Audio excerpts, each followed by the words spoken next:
So Haji Adil over here is making the point that there are non-state actors here, that the police is absolutely in no position or does not have the capacity to deal with this kind of terrorism. Pakistan is facing its own battle with terrorism. Over to you, Mujahid.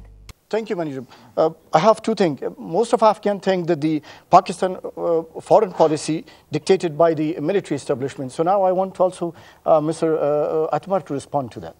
Let me again pay my respect to all those who have fallen victim to terrorism, whether in Afghanistan or in Pakistan. So the Afghan people care as much about the civilian lives and people of Pakistan as they care about themselves. Afghans would never want something on Pakistan that they don't want for themselves. Number two, the influence of India and our relationship with India often comes up in our discussion. Our policy is absolutely clear. It is our most strategic national interest to have a friendly and reliable relationship with Pakistan. Second, it is equally important for us to have a relationship with all other neighbors and regional neighbors of Afghanistan. Third, it is our national interest not to allow any real or perceived threat from our territories against Pakistan, but we have a similar expectation from our Pakistani brothers and sisters. How are we going to go about the dismantling of the enabling infrastructure of terrorism in this region? The step number one that needs to be taken between the leaders of the two nations and all the concerned institutions, that they must come together to discuss what the legitimate expectations, mutual legitimate expectations are. The Pakistani friends are invited to tell us what they expect from us.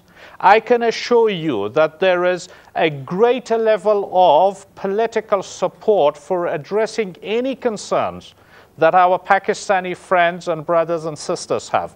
But at the same time, we would like to be assured ourselves that our concerns and legitimate issues are paid attention to. A key legitimate issue is that the terrorist infrastructure in Waziristan is killing your people and our people. Let's take joint action against them. It's not just about Quetta, it's not just about Karachi, it is also about North Waziristan. Are we ready to take such action? But at the same time, I must reiterate, the Afghan people have extended a hand for peace and reconciliation. Those Afghan insurgents who would like to take that opportunity and come and join the peace process are welcome. Our solution is first and foremost a political resolution to this problem. But if we have to defend our people, then we have no choice. We will go after the terrorists who continue to kill our people or yours. So at this point, I would wholeheartedly suggest to my Pakistani friends and panelists, let's begin a new discussion, a new debate as to how Pakistan and Afghanistan can best understand each other. I want also Mr. Amna Saleh to just address the issue of the Pakistani Taliban inside Afghanistan. Let's be futuristic, as the panelists in Islamabad say. We should not stick with the past. Number one, Pakistan should work with Afghanistan's government. Pakistan does recognize Afghan territorial integrity, but Pakistan has never respected Afghan state sovereignty. Your dealings and your interaction with non-state actors in Afghanistan is far more than your formal relationship with Afghan government. You are dealing still with Mullah Omar's defunct emirate of Afghanistan, and you have created a capital for him in your country. Dismantle it and respect Kabul as capital of Afghanistan. Respect our institutions as we respect your institutions. That is the solution. Why are you reaching out to ethnic groups in Afghanistan? Reach out to the president of Afghanistan. Assure our government that you are for peace. Then we will see change in Pakistan's policy. But as long as your policy remains divide and rule, dominate Afghanistan, create a proxy, enable that proxy to control certain parts of the border areas, evict the influence of the perceived influence of that country or this country, that will not be beneficial to you and it will not be beneficial to us. Let me also come to the issue of the TTP as Mr. Kakar said.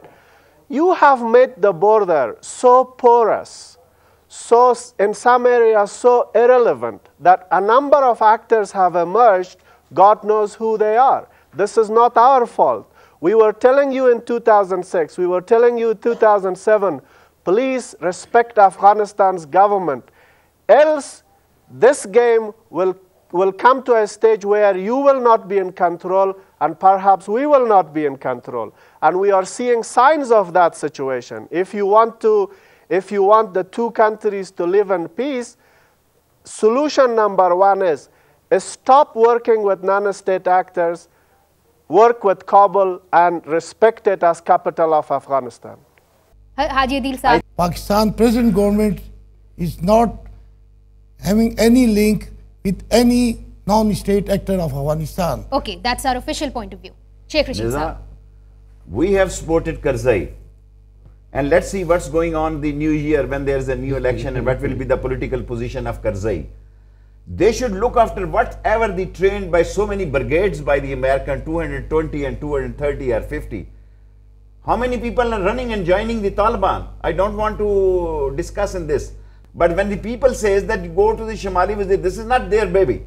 We want these terrorism should be stopped with the both countries' cooperation. All right. None of this country politician want, although maybe there are some people who their line and length is not same, including Karzai Saab. Thank you very much for joining us right here in Pakistan. But it seems that Pakistan wants to move beyond the blame game, not be a captive of the past in order to carve out a new future for the region. Over to you, Mujahid Kakar.